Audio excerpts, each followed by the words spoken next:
Hello বন্ধুরা, তোমাদের সাথে আজকে একটা জলপাইয়ের ইউনিক আচারের রেসিপি শেয়ার করলাম। দেখো কি সুন্দর দেখতে। তো প্রথমে বানানোর জন্য জলপাইগুলোকে ভালোভাবে এইভাবে কেটে নিতে হবে। তোমরা দেখে নাও, আমি দেখিয়ে দিচ্ছি। ঠিক দেখতে ঠিক এরকম হবে কাটার পরে। এক সাইড থেকে একবার, আরেক সাইড থেকে আরেকবার করে ছুরি দিয়ে বা বটি দিয়েও আপনারা কাটতে পারেন। তারপরে ওই সবগুলো কাটা হয়ে গেলে কিছুটা ১ কাপের মতো চিনি মিশিয়ে নিয়েছি আমি। চিনি মিশিয়ে ওগুলোকে জলপাইয়ের সাথে ভালো করে মাখিয়ে রাখতে হবে। মাখিয়ে রাখতে হবে যাতে ভেতরে কিছুটা মিষ্টি ঢোকে।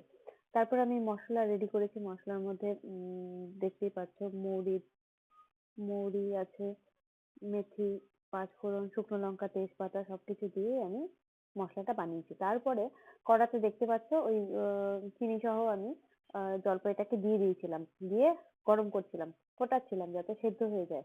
তারপর কিছুটা হলুদ দিয়ে নাড়াচাড়া করলাম। তারপর কিছুটা ঢেকে রেখেছি। ঢেকে রাখাতে কি হবে ওই আমি কিন্তু এখানে কোনো এক্সট্রা জল দিইনি। এখানে চিনির জলেই পুরোটা সেদ্ধ হয়েছে। তারপরে ওই ভাজা মসলাটা গুঁড়ো করে আমি জলপাইগুলোর সাথে মিশিয়ে দিলাম। নাড়িয়ে চাড়িয়ে দিচ্ছি যাতে সবগুলোর সাথে ভালোভাবে মিশে যায়। আর গন্ধটা যাতে সবকিছুর মধ্যে ছড়িয়ে যায়। দেখুন, আর আবার কিছুক্ষণ ঢেকে রাখার পরে রেডি। রেডি।